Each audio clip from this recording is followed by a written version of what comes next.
welcome to the Bender Bunker, where if you're looking for hot B-bender action mixed with country twang guitar, you've come to the right place.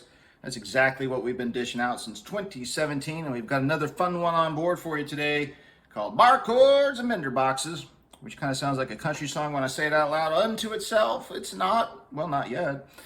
What it really is it comes from a lesson, or I shouldn't say lesson, an exercise. An exercise I created for myself a few weeks back when I was trying to battle and overcome a dreaded case of what I call bender block. That's right, bender block. And that's what I call when you strap on the bender guitar, play for a couple of days, and nothing interesting comes out. Which happens to me on a regular basis. I do try and play a little bender guitar every day to keep the skills sharp, and frequently nothing comes out worth a darn. And sometimes you even get the bender block. So I've got a lot of tips and tricks I've developed over the last few years to get over bender block. And one of them being I purposely limit myself to a certain section of the guitar or just a few different bender positions and say, that's all you get. What can you do with it? And so that's what I've done today. I've limited myself to two different bender positions, and I call those the bar chord and bender box positions. Here's an A bar chord. And we're only going to use the top three strings for this lesson. It's more of a bender lead mentality. So the top three there would be, of course, with that A bar chord to get the bender involved. Now for the bender box part, you just take that third string up one fret and you're in the bender box. So we've got bar chords for A, and bender box for D. You can mix them up.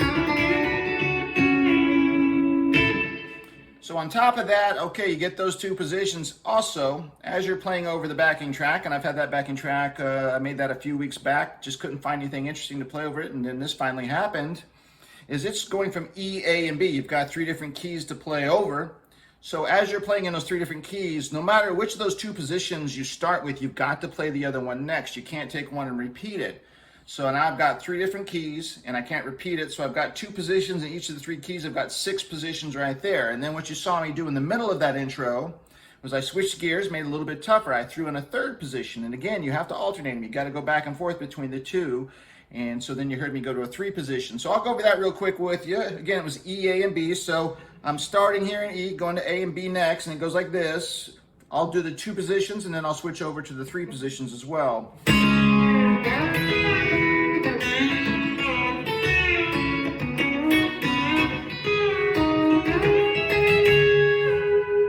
That's your two. Now we're going to the three.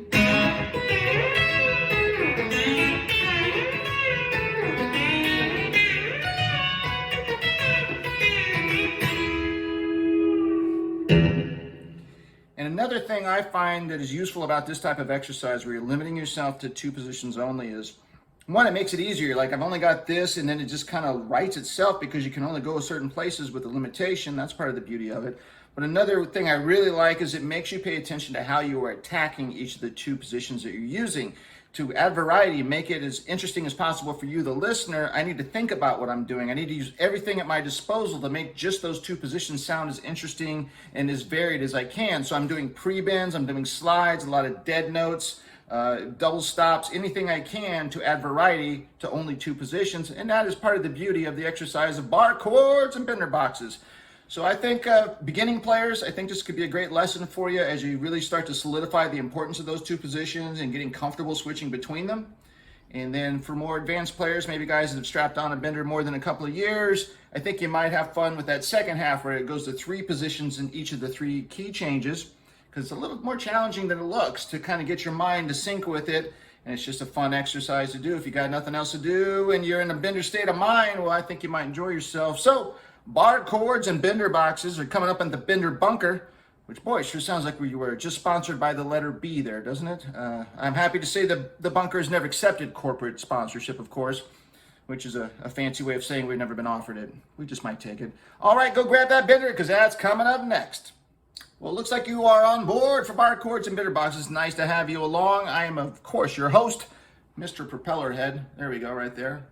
What we have to do here in the bunker, it is June in Central Texas, so it's boiling hot out there. I've had to turn off the wall AC, life-giving air from the wall AC to help us out with the audio here as we record this. So we've got limited time before I perish. Ignore the ceiling fan, let's get it rolling. All right, we are going to start with the two positions for each of the three key changes, E, A, and B. And as I mentioned, we've got to have variety in there, so I'm going to be walking you through that. But we do start off in the dominant key of E with these two positions. Now I'm going to call this, you'll have to go with me on this, it is an open E chord technically, but I'm going to call this the bar chord position, which means the next thing we do for E is the bender box position. So E starts just like this. So what I'm doing again is just the top 3 strings, so it just got 50% easier. And to add that variety, I'm going to start the E off with the pre-bend. So the bender is already engaged before I make any kind of noise. And so I've got my index finger, 3rd string, 1st fret, top of that E chord.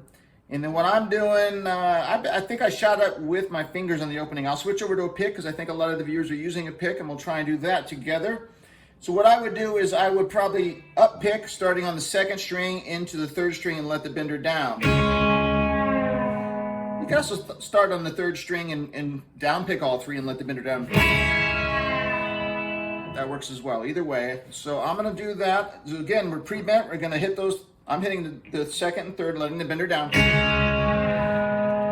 I'm immediately jumping to the bender box, which is top 2, 7th, and then 3rd string, 9th. So it sounds like this. So what's making that sound is as I come down here, it's my ring finger getting on the 3rd string around that 3rd fret area, and I am purposely letting that slide up to the target area of the 9th fret on the 3rd string be heard, because that's part of what is giving us that sound. All right, you just heard it. What I'm also doing is as I'm coming down the bender, I come all the way down, I'm starting that 3rd string run up to the 9th. I'm also using that occasion to silently pre-bend again, take the bender up. So when I get there, I can drop my index finger on the top 2 strings of the 7th and have the bender engaged. So I'll start with the high E string first, go to the 2nd to let the bender down, and then finish on that 3rd string 9th. Put those 2 together.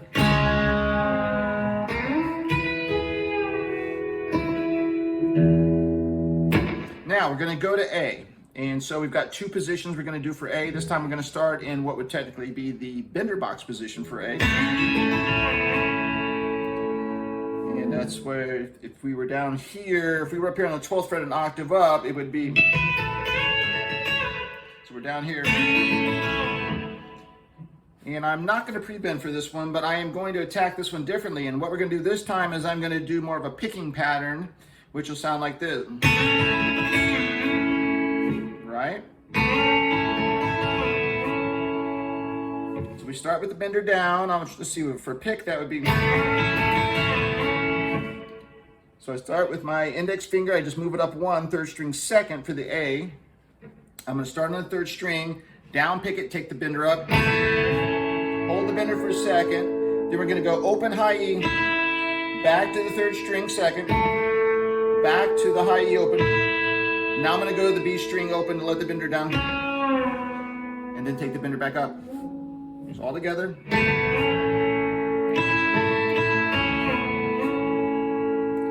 By taking the bender back up, when I hop up to what will be the bar chord position for A, which of course will be the top 2 on the 5th and then the 3rd string 6, I've already pre-bent. So when I get there, make the, again, like that, right? I'm going to start with the high E and then pick that 2nd string to let the bender down, and then on that 3rd string 6 for that top 3 strings of the A bar chord. So here we go again.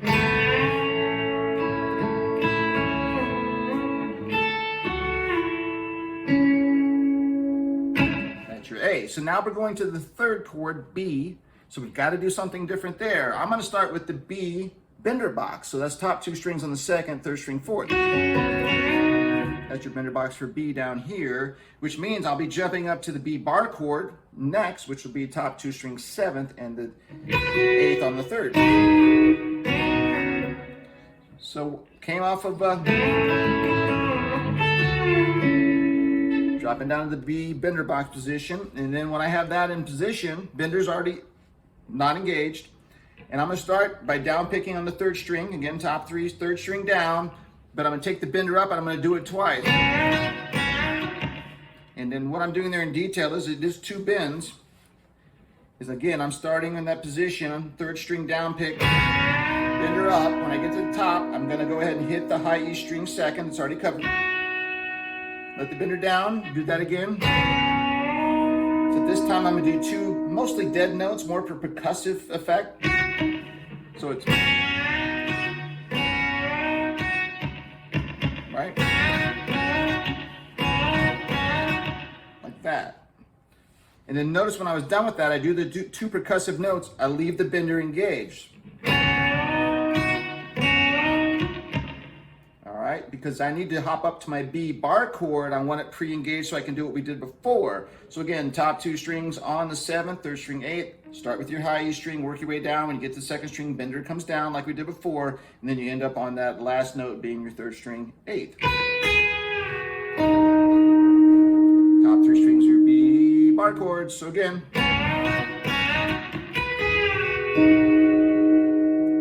all right, so now we've got the top three strings for a B bar chord, and we're going to go ahead and use this shape to our advantage now. We're going to allow ourselves to repeat that shape up here at the octave E, because the backing track's going back to the dominant key of E. And the way the exercise works in my mind, and I created it, is that when we change keys, we reset things. So we can go ahead and use either of the two positions as we change keys. So that's why I'm allowing myself to go ahead and take this position up to the 12. So I come off of this.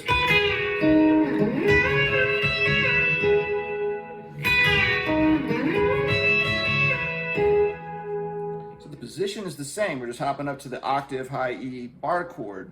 And so again, that's top 2 12th, third string 13th.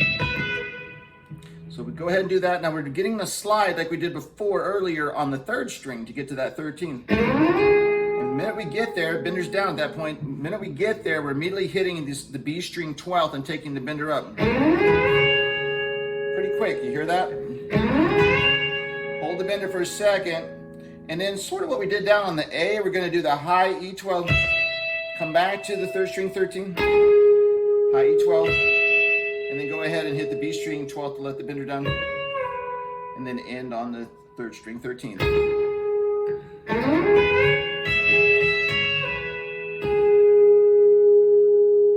Okay, I'm gonna do it real quick, E, A, and B.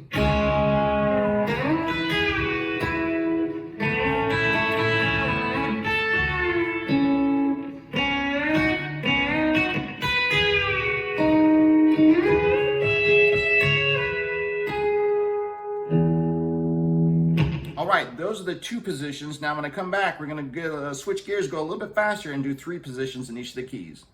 Let's keep things rolling now. We're going to go for the a little bit spicier, faster paced three position runs now in each of the three keys. And for teaching simplicity, I am going to call it kind of the low, medium, and high lick for each of the three keys, because that's the positions on the neck you're going to see me play. And what each of the three positions have in common for all three key changes of the backing track is, as we've been doing before, it's three strings of licks down here. The middle position is only going to use the top two strings, so things get a little easy, even though we have picked up the pace. And then we're back up to the top three strings when we get to the high position again. So it's going to be three strings, two strings, three strings for all three of the keys. Now we're going to start with the E lick, and this is the three positions for E.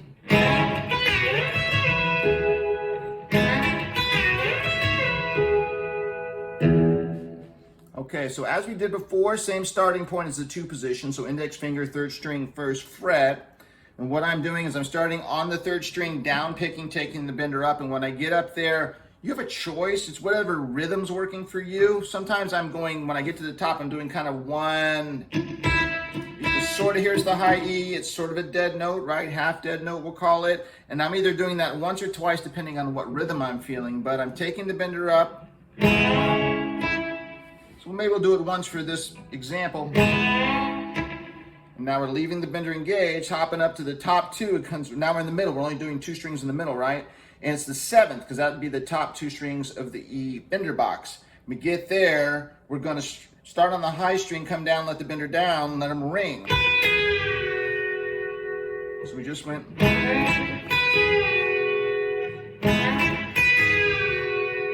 Another reason is I'm starting down here with that dead note is it's allowing me, and I'm creating that dead note as I've been doing with my palm back here behind the pick. I'm also dead noting because I want my palm to kind of mute everything, because I want some silence as I jump up to the top two on the 7th. I don't want it to get too messy.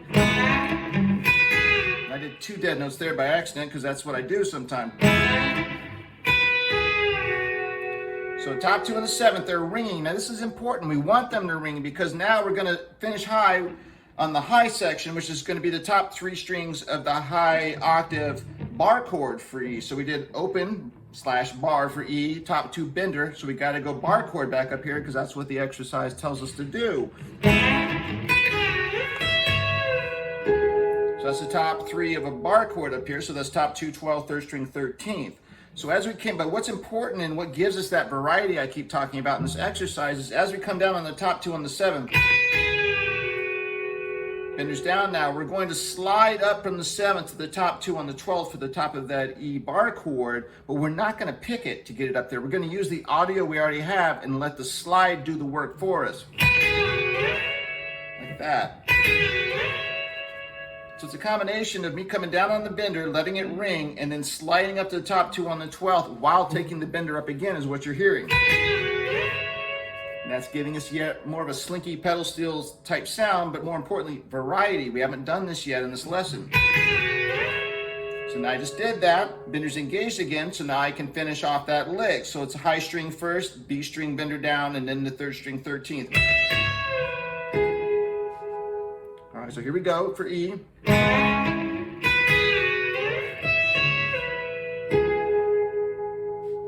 All right, now that you've got that mentality with the dead note down here, only 2 strings in the middle, and the slide up, that's going to help you with the A. So like we did before, your index finger's just coming up on the 3rd string 2nd for A. Again, we're going to start in the 3rd string, down pick, take the bender up, and do a dead note at the top, maybe a half dead note, let it ring a little bit. Now that's actually a bender box for A technically, and so I'm going to hop up to the top 2 in the middle position, which is the top 2 on the 5th for the bar chord for A, and then exactly what we just talked about. I'm going to start with the high E on the 5th, hit the B, let it down, but we've got to let it ring because you're going to jump even further now. We slid from 7 to 12, now we're sliding from 5 to 12, so we need a lot of audio.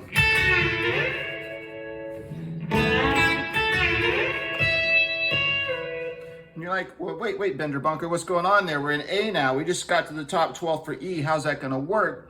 That's the beauty of the exercise. When we got to the top 2 on the 12th before, we were completing the high E bar chord. Now we're completing the high A bender box coming out of the bar chord. So that's working in our favor now. So we just came down off the top 2 to the 5th. So now up there, just did that slide and bend up, right? And when we get there, like we did before, high string first, bender down, but now we're doing 3rd string 14th with our ring finger because it's the A bender box.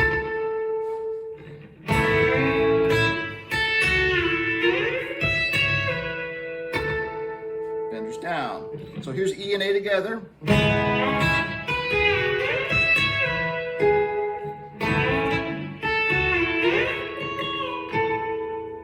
Now we're going to go get the B. We're going to start down in the B bender box area, which you remember from before, top 2 on the 2nd, 3rd string 4th.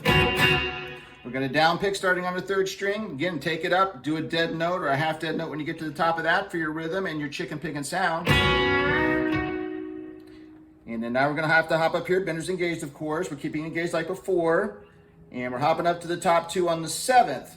Well, we did that before, and that was the E bender box. So how can that be for B? Well, now it's actually the top 2 of the B bar chord. So that's, again, working in our favor, and that's one of the beauties of this exercise. So here we go with the B bender box. We're going to jump again. It's quite a bit, which you've already been doing twice. You're going to do one more time. We're jumping from the 7th to the 14th all the way up, top 2 strings, right? So again, like we've done the other 2 times, bender's down, sliding up with the bender going with it. So by the time we get to the top 2 on the 14th, the bender's fully engaged. That's what we've been doing each of these times. Then we get there, start with your high string, B string down on the bender, and then we're laying our ring finger on the 3rd string, what is that, 16th. Because what we're doing is we're creating the high octave B bender box coming off the top 2 strings of the B bar chord. So we did bender box, bar chord, high octave bender box.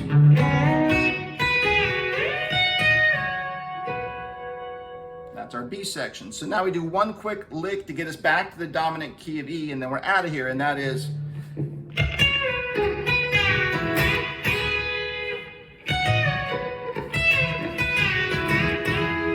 So we just came off the B section. We're high, first two on the 14th, and the third string on the 16th. Benders down. And so what I'm doing now is I'm going to do the top two strings on the 12th, because we're going back to E, so that'd be the top two of my E bar chord, high octave. I'm starting with a dead note real quick for percussive and rhythm purposes. So that's what I'm doing.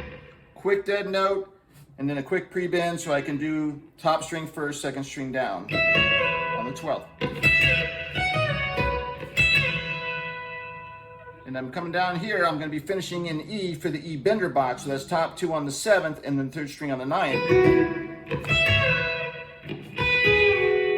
So I'm doing a real, when I get down that position, top two on the 7th, I'm doing a real quick dead note for rhythm, doing a quick pre-bend, and then I'm coming off the high string, B string down. And then third string 9th, benders down, but now I'm going to blast it twice, down picking on the third string. So let's take it from the B all the way, and then we'll go back to the E. And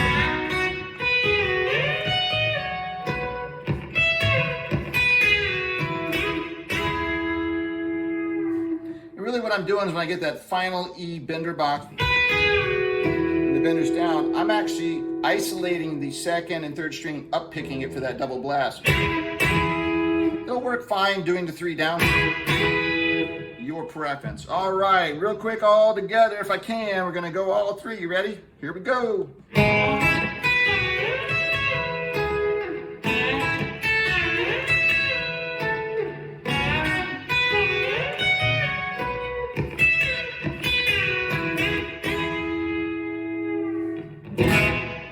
And that's it. That is the bar chord and bender box lesson / exercise. And again, it was very useful for me to get over that bender block.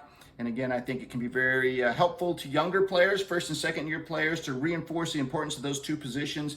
And then also remind you that it's so important when you do limit yourself like that, and also all the time in your playing really, is to think about how you're attacking each of the bender sections. I really tried to put a lot of variety because of the limitations of the exercise. I really tried to think about what I was doing. We used all kinds of things, everything we could really. We did slides and a lot of dead notes for percussion, double stops, pre-bends. You know, we used a lot of the tools in our toolbox to add the variety of just the two positions alternating back and forth. So I hope you got something out of that. If you did, give us a quick thumbs up. I appreciate that. Share it with a friend, other B-bender players or twang players in general that might enjoy this. And I'll be back again with you real soon with another hot B-bender lesson for your viewing pleasure. But until then, I'm going to leave you with the motto we always do. It is never too late to go on a bender. Certainly hope you do. I'll see you again real soon. Until then, keep it bent.